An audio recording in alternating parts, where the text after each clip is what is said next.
I have over 10 years driven operational excellence and strategic transformation in the Kenyan healthcare sector. My work, particularly as an assistant operations manager at the Lion Sight Eye Hospital, was primarily centered on saving sight and permanent disability. However, additionally, I was very instrumental in setting up a multidisciplinary diabetes care center. Now, apart from the education part, my professional focus also includes an EMBA in healthcare management, and my dissertation was based on chronic disease management in Kenya. And it fostered strongly on the governance and measurable growth to ensure equitable access. Of course, that includes the topic that we're dealing with today. So without further ado, I am very thrilled to moderate this session where the panel will discuss how inclusive education translates into everyday experiences for learners with disabilities. We're going to move away from theory into real impact. I therefore take this opportunity to introduce my panel in alphabetical order. I will start with Monique Rwaheeru from Uganda, Njoya Kelvin from Cameroon, Dr. Rimpi from India, and Mr. Ted Leonard from the USA.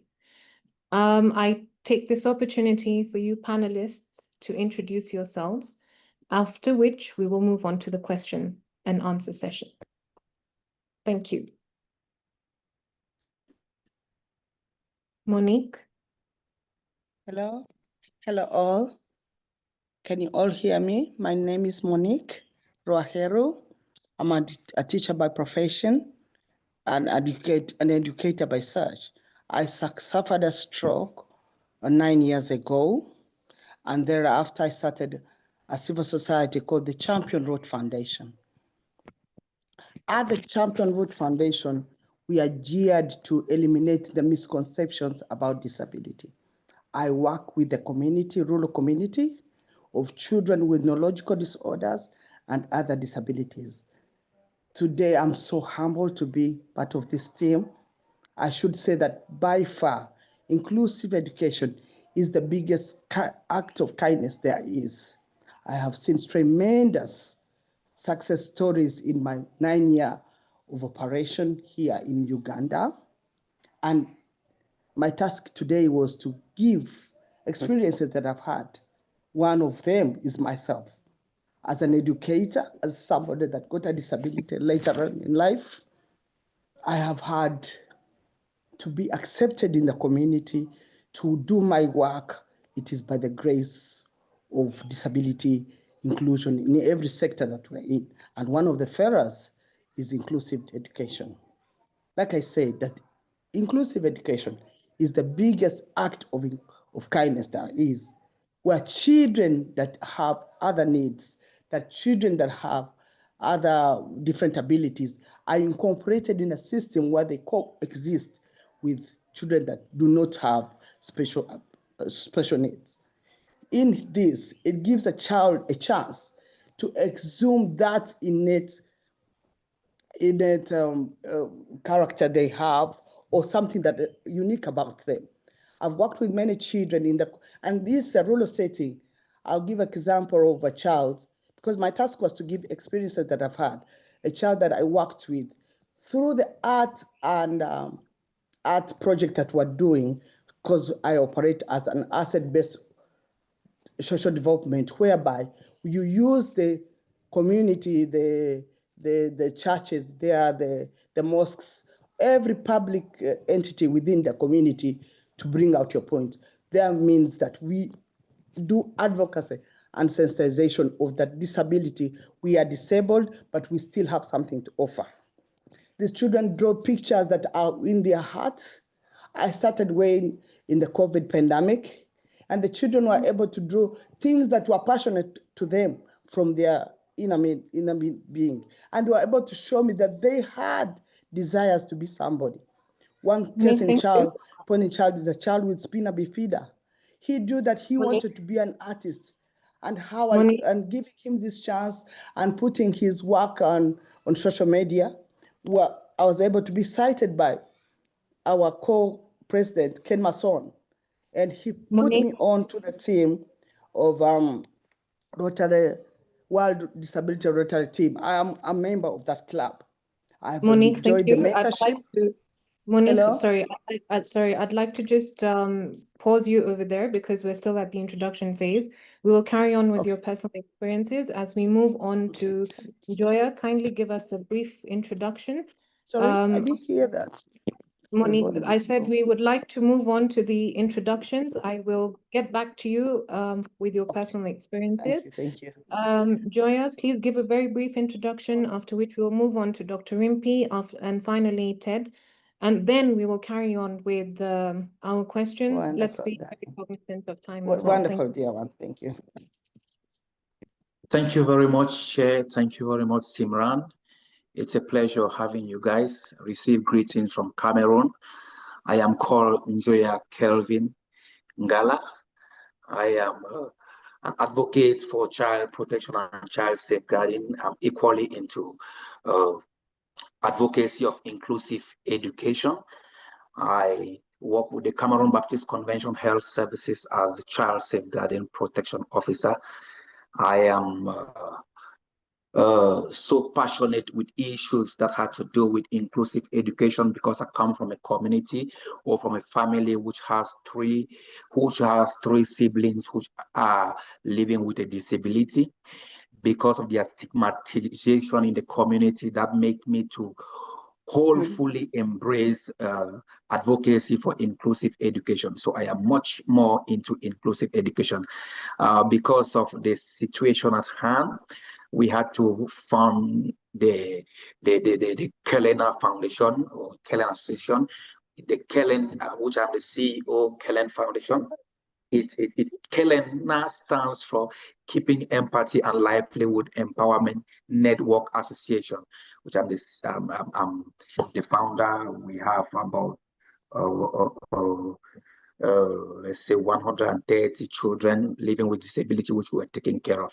Thank you, and over. Thank you, Joya. Moving on to Dr. Rimpi. Thank you, Simran. Good morning, good afternoon, good evening, and namaskar. I'm Dr. Rimpi Arora. For the last 13 years, I have been working in the disability field. My journey, which has been started as a student activist, and it's been now to be as a policy advisor. Currently, I have been associated with Pinaka Media Work as an advisor on policy and inclusion. And this 13 years have taught me a lot, and I have learned a lot about inclusive education and how uh, and in what way we can bring inclusive education into a mainstream.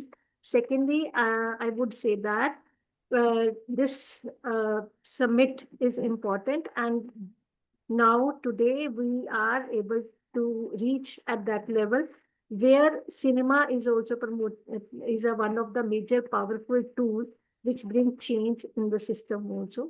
We're looking forward to share my views on inclusive education summit. Thank you so much. Thank you, Dr. Rimpi. And last but not least, Ted, please take the floor to introduce yourself before we move on to the rest of the questions. Good morning, good evening, night, everyone. My name is Ted Leonard Jr. I am, man, many hats. I am a safety supervisor at just about every school where I'm at. I am a mentor. I advocate for the disabled as well. Um, I mean, I do so many things, go around, get resources for low income families. I have a worker that works with me on that. We go around and find these resources for those families that are in need. I've been doing the mentoring forever, mentoring and uplifting, empowering young men and young women with those with disabilities as myself, intellectual disabilities as well, showing them that there is other ways to be able to do things sufficiently and not to make it hard, but to make it easy. So I do wear a lot of hats, but I do a lot of mentoring, a lot of advocating for those back and forth in Sacramento, advocating for them and letting them know that, you know, they have someone in their corner fighting for them. And that is my share. Thank you, Ted. Your introductions are all amazing, and well done on all your achievements. Monique, would you like to carry on with your personal experiences where you can tell us how inclusive education has fundamentally transformed the life of a learner with disabilities? Could you give us your story in another few minutes, please?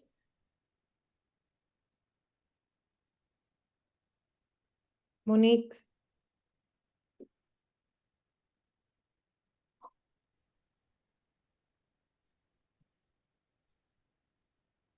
Hello all. Is it my turn, my moderator?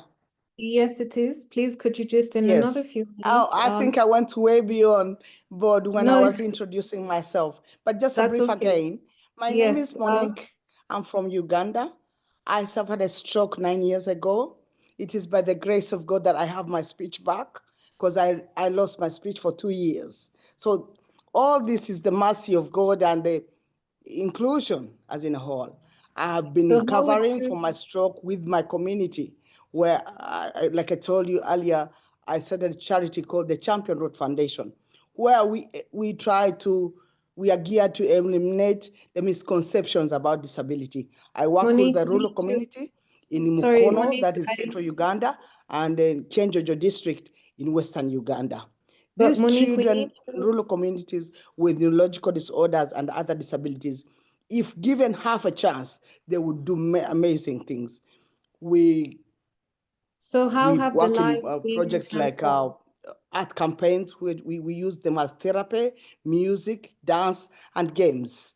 I am humbled even to refer to the great artist that is one of us here, Mark Sadot, is a big inspiration with our work that we do. At the Champion Road, I have seen several cases where children illustrate their innermost work from their bosom through arts. And they tell you they have dreams. They want to be musicians. They want to be astronauts. Our recent project with the Lighthouse Studios, where we drew the futuristic tracks of space. Children were amazing. And if these children with disabilities are given just half the chance, they would do amazing things. Like I said, by the grace of God that I gained my speech back. My task was to give some of these experiences. I worked with a child called Gokoe. He has a spine injury. And because because of the cultural connotations, he was always tucked away in a back room somewhere. And one time I had a party, a Christmas party for the children with disabilities, just right within COVID, the pandemic. And somebody tipped me off, said, look here, Monique, you are celebrating with these children, but there's a child in that other home, and they have kept him away because they're ashamed to bring him to the forefront.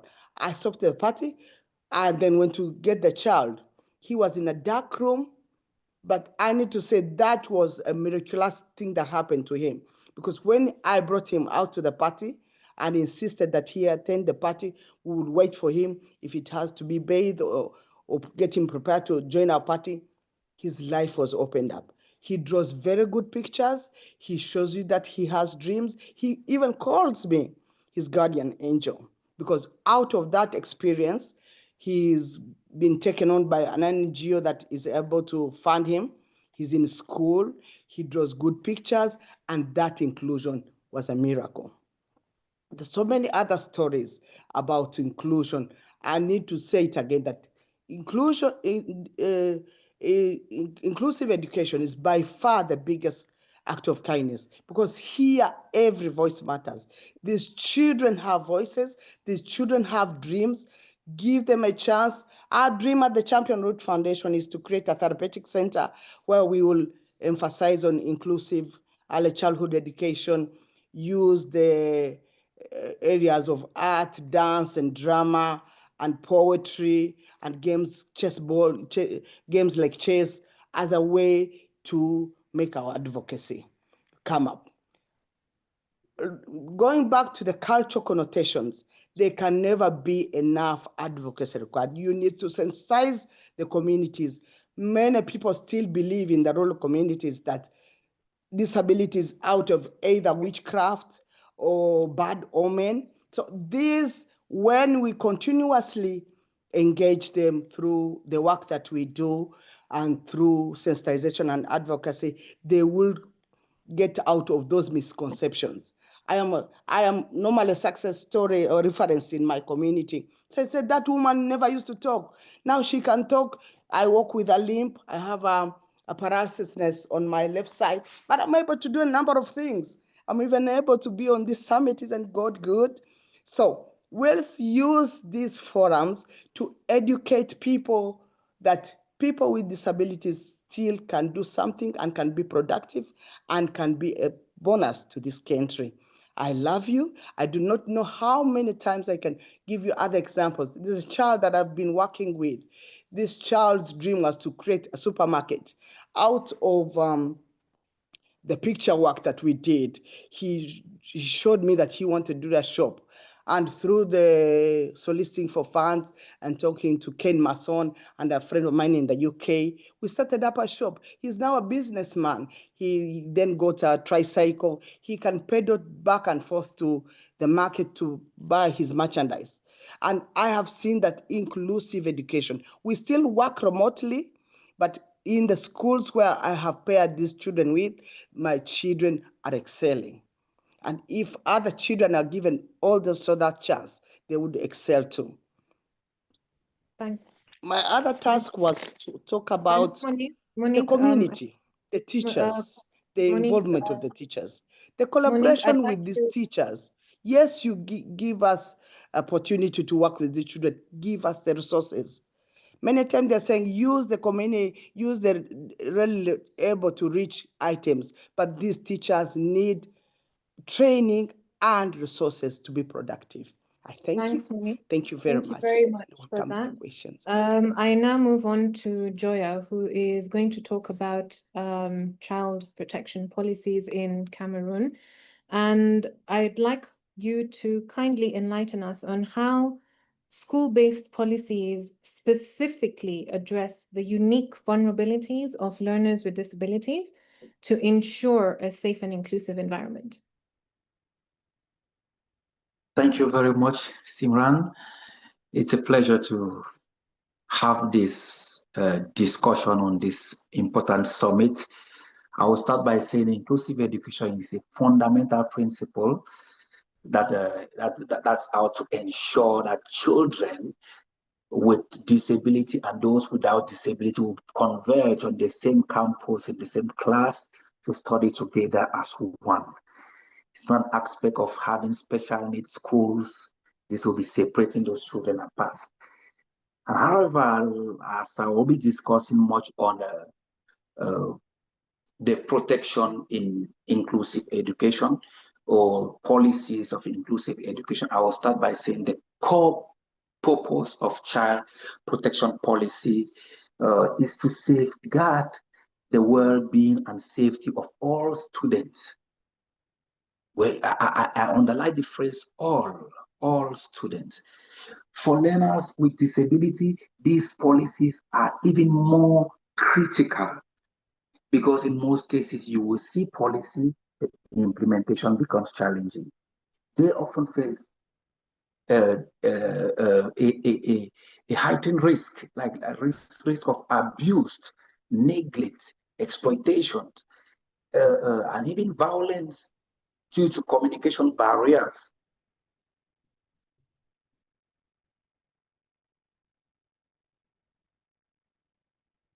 Njoya, are you still there? I think we seem to have lost you briefly. Njoya? Okay, I think we may have lost Njoya briefly. So as we wait for him, I would like us to move on to Dr. Rimpi. Dr. Rimpi, thank you once again for being here on the panel. Your question is related to implementation challenges. And Tell us more about the biggest barriers to effective, inclusive education across different contexts, and how have you worked to overcome them? Thank you, Simran, for this question first. And this, I would say, this is the most important and widely researched question across countries. As someone who deeply engaged in research and advocacy, I believe inclusive education implementation is not held back by lack of intent. Rather, it is backed by the systematic inertia. I feel that will is there, but structures are slow to change and barriers are layered. So, being as a researcher and a policy advocate, and based on the several studies that I studied during my PhD research, based on those studies, I find that the first and the foremost barrier is attitudinal barriers, and there is a need for shifting this mindset in today's time is very important. As we are living in digital era, storytelling and awareness through media and cinema can be a powerful tool. Why I am saying so? Because currently I have been engaged with the film, doing a research on the representation of people with disability in cinema. The film is Rab Di Awaaz. It is India's first multi-inclusive and multi-accessible film, which focuses on mental health as well as disability, and it is fully accessible with caption, audio description, and sign language. It has been screened in various schools, educational institutions, colleges, and universities, and other NGOs also. Through this research, I have collected the feedback from the different types of the audience from the age above 8, and we are seeing that children and educators are beginning to understand how to support and engage with the person with disabilities or children with disability respectfully and empathetically. The second barrier I found is the policy without implementation. During my PhD research, which focused on access and barrier for students with disabilities in higher education, I found that many authorities and administrators were not aware of the inclusive education policies which are already in place. It wasn't the resistance that I find, it was lack of awareness and practical guidance. And through that research, I had the chance to engage directly with the university officials, helping them to translate those policies into real steps. So today, with the help of that collaboration, university got the grant from the government of India to make the university more accessible. Third aspect, that the third barrier is the capacity gap, which is very, very important to be addressed in today's time. Like many teachers genuinely want to teach inclusivity, but they lack training or tools. They don't have the resources. So it is very important to embed universal design learning for them, which helps them in planning the lessons that use multiple modes, visual, auditory, or tactile learner that can support every children with disability. And this is how we can implement inclusive education system in institutions. Fourth barrier is the infrastructure barrier, which is very essential to address. Even every government, even UNCRPD have the guidelines that institutions must be made accessible for all. Last but not least, I would say that uneven digital access is also a barrier which need to be addressed in today's time. So this is how I would conclude in a way attitudinal barrier. Then this gap is there. Second, policy need to be implemented with the sport by creating awareness among the officials. Thank you so much. Over to you, Sonia. Thank you. Thank you. Thank you very much, Dr. Rimpi. That was very, very insightful. And I'll move on to TED, where we talk about strategies or models. Can you tell us which strategies or models have been most successful in advancing inclusion for all learners, especially those with disabilities or differences? So with that, we home in on other skills to help them. As far as what I've seen with ours, the children have different programs. And for instance, my father has showed me different ways to learn, breaking down that barrier. The first thing my dad gave me to read was the Bible. That was the first thing I got to be able to learn the words. So what my dad would do is he would get the paper and he would block out all the other words so that I would focus on one sentence. And so in that, what I do, there's other ways. We're coming up with other ways to help them learn, not to get discouraged, because so many of them get discouraged because of them not being able to do it, the proper testing to get, for them, because a lot of them don't understand um, these words. And so that's why it's important for us to break that barrier down and come up with programs.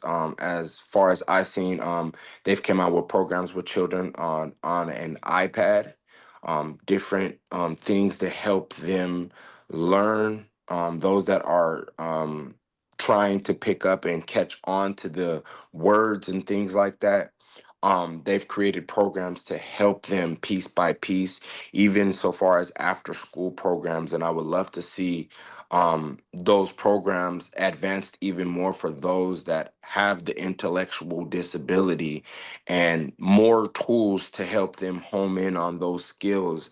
And what I've learned going to each school is that every child has the children I've run into, most of them do have the disability, and they're trying to catch on and they get frustrated, and it's just because the schools don't have the proper tools to help them, to show them that, there's other ways we can do this, there's other ways we can help out.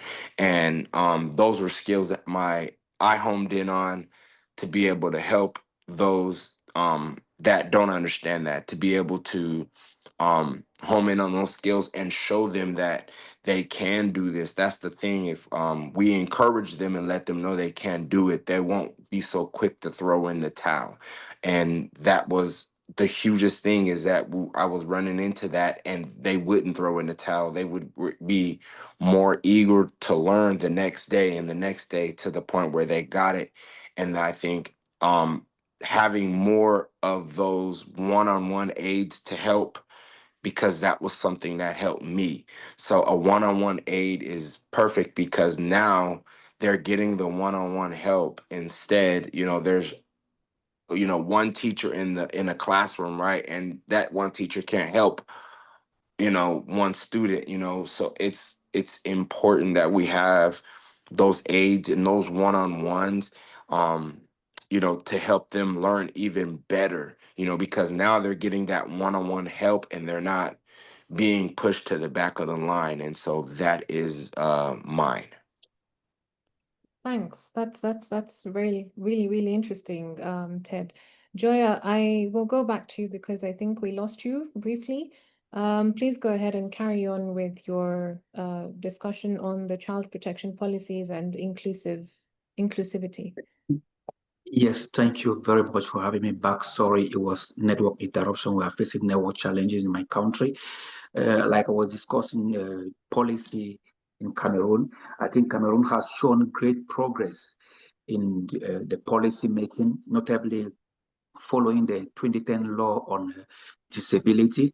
I think the government signed a law which protects those children or persons with disabilities. However, the system is characterized by a significant implementations gap between policies, aspiration, and classroom realities.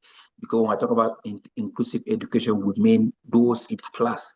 Cameroon is a bilingual country having a dual system, meaning the English system and the French system.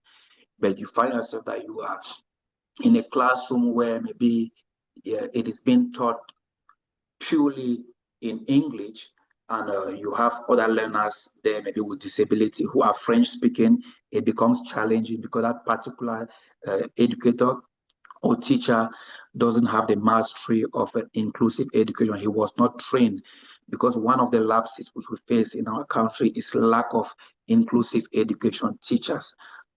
We have very limited inclusive education teachers.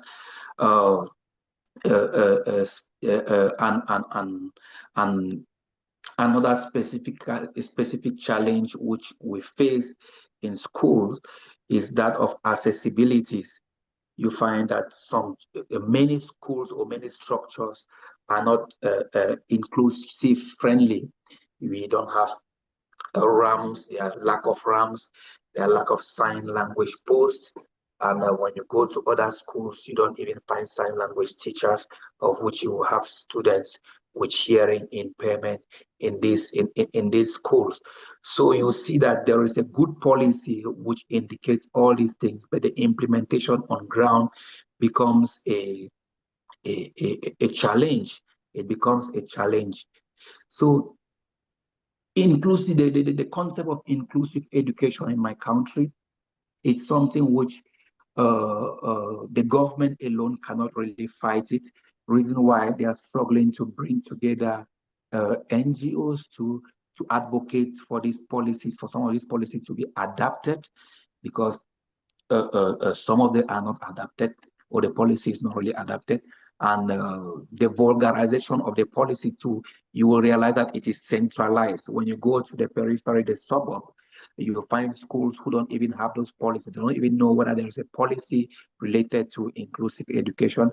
You will see that some of these schools who knows nothing about inclusive education reject the children who are with disability. They will not be admitted into schools.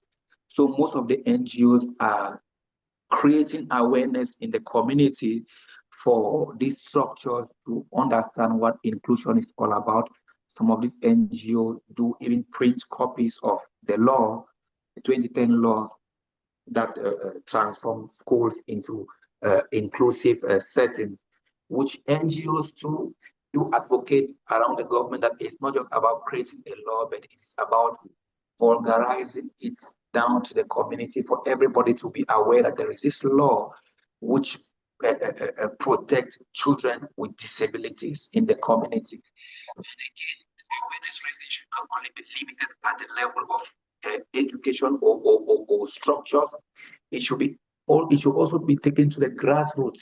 Parents should be aware that even though they are being stigmatized in the communities, in their communities, these are the potentials which their children have.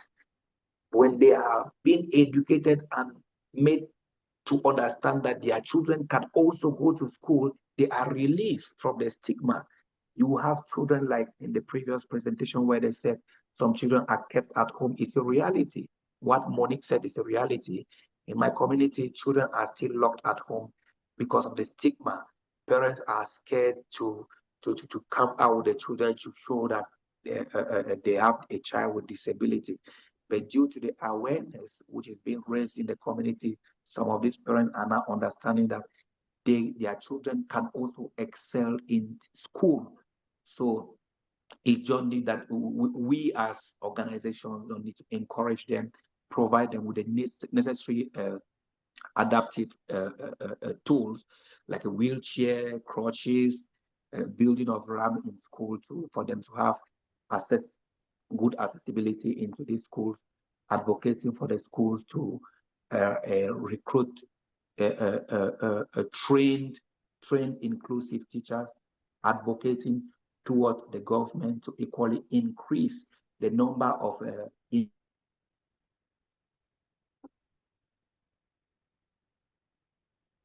inclusive teachers which are being trained, and they've already been trained. Some of them were just handpicked in the community who have a general knowledge about humanitarian activities and disabilities in general. But now the government, like I said, they are also trying on their part, because now in the teachers training schools around the state, they now have a department where they are training inclusive teachers, but the pace is really slow because the number of schools are much, and a number of teachers are very limited. So we still find many schools not really being inclusive. Okay. Thank you, Njoya. I think that brings us to the end of our panel discussion for today. I'd like to leave with a parting shot on inclusive education and to bump up what and emphasize what everyone has said. So here goes. Inclusion is not a kindness. It is a catalyst for genius. Our work is to recognize that exclusion is the only disability.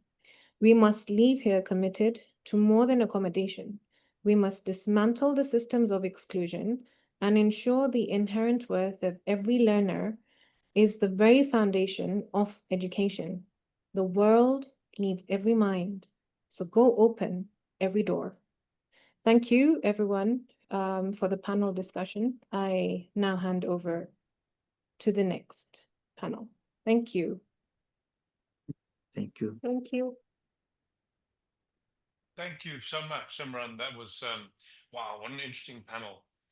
I always believe that panel conversations are really the way that we learn best. Not to say that we don't learn from great keynote addresses, of course, but panel discussions is where you get, particularly multinational panel discussions, where you get a contextual picture around the world of different things. And it made me think. I'd like to comment a little bit on what I could reflect from that. Two things particular. And the one Leonard made very clear, I thought, was the need for innovation. You can't always have prescriptive ways of doing things. You need some sort of innovation, particularly the trick that his father did with helping him read. And it's an excellent way of broadening the opportunity by employing innovation and not being shy to be innovative. And the second thing I think is very important is not necessarily to rely on a policy to achieve something just because it exists.